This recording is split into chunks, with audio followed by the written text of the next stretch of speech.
আজকের ক্লাসে আমরা শিখব কিভাবে আমরা ইংরেজিতে খুবই সহজে আমাদের মতামত দিতে পারি বা ওপিনিয়ন দিতে পারি। সো আমরা যে কোনো বিষয় নিয়ে বা যে কোনো টপিক নিয়ে যখন আমাদের নিজেদের মতামত দিতে চাই বা ওপিনিয়ন দিতে চাই, একদম প্রথমে আমাদের কি লাগে জানতে? আমাদের নিজেদের পার্সোনাল ওপিনিয়ন দেওয়া লাগতে পারে, আমাদের হয়তো বা আমাদের ব্যক্তিগত মতামত দেওয়া লাগতে পারে। সো ব্যক্তিগত মতামত বা পার্সোনাল ওপিনিয়ন দেওয়ার কিন্তু কিছু খুবই ইজি ওয়ে আছে। একদম প্রথমটা হলো in my opinion. In my opinion এই ফ্রেজটা দিয়ে আপনি কিন্তু আপনার মতামত যে বাক্য দিয়ে বুঝাবেন সেই বাক্যটা শুরু করতে পারেন। হয়তো আপনি বলতে চান, in my opinion black is a better colour than white. খেয়াল করে দেখবেন এটা কিন্তু শুধুমাত্র আপনার ওপিনিয়ন, যে আপনার হয়তোবা কালো রংটা সাদা রঙের থেকে বেটার লাগে বা ভালো লাগে। সো আপনি আপনার ওপিনিয়নটা দিচ্ছেন, আপনি সেই ক্ষেত্রে in my opinion black is a better colour than white এটা বলতে পারেন। তাছাড়া কিন্তু আরো অনেকগুলো ফ্রেজেস আছে যে ফ্রেজ দিয়ে আপনি চাইলে আপনার নিজের মতামতটা দিতে পারেন। এরকম আরেকটা ফ্রেজ হলো I feel that. I feel that dash. I feel that this bag is better than that one. যে আমার মনে হয় এই ব্যাগটা অন্য ব্যাগটার থেকে বেটার। সো খেয়াল করে দেখবেন আই ফিল দ্যাট অথবা ইন মাই ওপিনিয়ন এগুলো দিয়ে কিন্তু ইজিলি আমরা যে কোনো কিছু নিয়ে যখন আমাদের মতামত দিচ্ছি বা ব্যক্তিগত মতামত দিচ্ছি, আমরা কিন্তু খুবই ইজিলি এই বাক্যগুলো দিয়ে শুরু করতে পারি। এরপর অনেক সময় কিন্তু আমরা কোনো কিছু নিয়ে আমাদের ওপিনিয়ন বা মতামত দিয়ে দেওয়ার পরে সেগুলো আরো অনেকগুলো কারণ দিয়ে আমাদেরকে আরেকটু স্ট্রং করতে হয় বা আরো কারণ দেখাতে হয় যে কেন এটা আমাদের ওপিনিয়ন। সো সেই ক্ষেত্রে আপনি কিভাবে কোন বাক্যটা ব্যবহার করে আপনার কারণগুলো বলতে পারেন? প্রথম এরকম একটা বাক্য হলো I am telling you all this because dash. এর মানে কি? যে আমি তোমাকে এগুলো বলছি কারণ কিছু একটা। সো আপনি ড্যাশে কিন্তু আপনার কারণটা বসাবেন। মনে করেন আপনি অনেক কিছু বললেন, কেন বললেন? হয়তোবা আপনি যখন একটা জিনিস হয়েছে সেই ঘটনাস্থলে ছিলেন। So I am telling you all this because I was there when it happened. যে যখন ঘটনাটা ঘটছিল আমি তখন সেখানে ছিলাম এবং সে কারণে আমি তোমাকে এগুলো বলছি।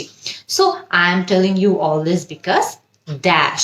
এরকম আরেকটা বাক্য আছে যেটা দিয়ে কিন্তু আমরা আমাদের কারণগুলো দিতে পারি বা ব্যাখ্যাগুলো দিতে পারি।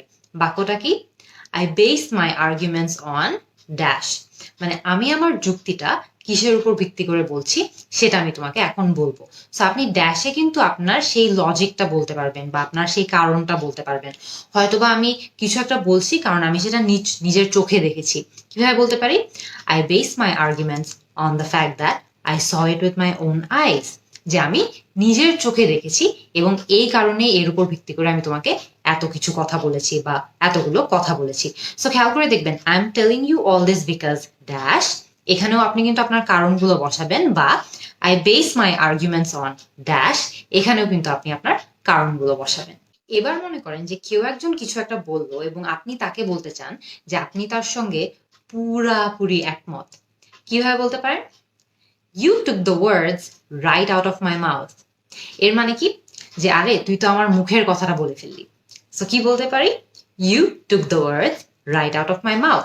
এটা আমরা সাধারণত তখন বলি যখন আমরা কারোর সঙ্গে খুব বেশি একমত হই। এটা একটু কমপ্লিকেটেড হতে পারে, কিন্তু এর থেকেও কিন্তু একটা খুব ইজি ওয়ে আছে যে ওয়েতে আপনি যে কারোর সঙ্গে একমত সেটা প্রকাশ করতে পারেন। কিভাবে? I strongly agree with you. এর মানে হলো যে আমি খুব দৃঢ়ভাবে আপনার সঙ্গে একমত, যে আমি খুব বেশি আপনার সঙ্গে এগ্রি করি। সো কেউ যদি কোনো একটা ওপিনিয়ন দেয় তখন কিন্তু আপনি তাদের সঙ্গে একমত হলে খুব সহজেই এটাও বলতে পারেন যে I strongly agree with you.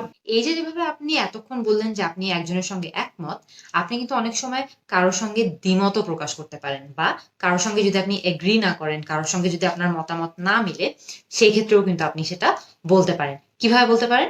একদম easy. I am sorry but I am of a different opinion. যে দুঃখিত, কিন্তু আমার মতামত আপনার থেকে ভিন্ন, বা আমার মতামত আপনার সঙ্গে মিলছে না। কিভাবে বলতে পারি? I am sorry but I am of a different opinion. কিন্তু খেয়াল করে দেখেন, আপনি যদি এত কমপ্লিকেটেড, আপনার যদি এটা একটু কঠিন মনে হয়, তাহলে কিন্তু আপনি একটু সহজেও বলতে পারবেন যে আপনি কারোর সঙ্গে একমত নয়। কিভাবে? I don't agree with you about dash. এখানে ড্যাশে আপনি কি নিয়ে তার সঙ্গে একমত নয় সেটার কথা বলবেন। আপনি হয়তোবা বলতে পারেন I don't agree with you about this matter, মানে এই বিষয় নিয়ে আমি আপনার সঙ্গে একমত নয়। সো আপনি যেটা নিয়ে একমত নয় জাস্ট সেটাই কিন্তু ড্যাশে বসিয়ে দিলে হবে, বাকি সবকিছু সেম থাকছে। সো আপনি যদি কারোর সঙ্গে এগ্রি না করেন বা কারোর সঙ্গে আপনার মতামত না মিলে, তাহলে কিন্তু সহজেই এই দুটো বাক্য ইউজ করতে পারবেন। এরপর অনেক সময় এমন হয় না যে কেউ এমন কোনো একটা ওপিনিয়ন দিল যেটা আপনার বিশ্বাস হচ্ছে না বা যেটা নিয়ে আপনার একটু সন্দেহ কাজ করছে। তো আপনি সেই সন্দেহটা কিভাবে প্রকাশ করতে পারেন, সেটাও কিন্তু খুব সহজে একটা দুটো বাক্যের মধ্যে করা যায়। কিভাবে? আই এম নট কনভিন্সড, মানে আমি এই ব্যাপারটা নিয়ে আসলে পুরোপুরি নিশ্চিত হতে পারছি না। সো কিছু একটা শুনে যদি আপনি কনভিন্সড না হন বা নিশ্চিত হতে না পারেন, তাহলে কিন্তু সহজেই এই বাক্যটা ইউজ করতে পারেন যে আই এম নট কনভিন্সড। এছাড়া কিন্তু আরো একটা বাক্য আছে যে এই বাক্যটা ইউজ করে আপনি আপনার সন্দেহটা বা আপনার ডাউটটা প্রকাশ করতে পারেন। বাক্যটা কি? খুবই সহজ, 3টা শব্দের একটা বাক্য। I doubt it. I doubt ইট মানে হলো যে আমার এটা নিয়ে সন্দেহ আছে, আমি এটা আসলে বিশ্বাস করতে পারছি না। I doubt it. So next time আপনার যদি কোনো কিছু নিয়ে সন্দেহ কাজ করে বা ডাউট কাজ করে, আপনি কিন্তু সহজে আই ডাউট ইট এটাও বলতে পারবেন। একদম লাস্টে সাধারণত আমরা কি করি?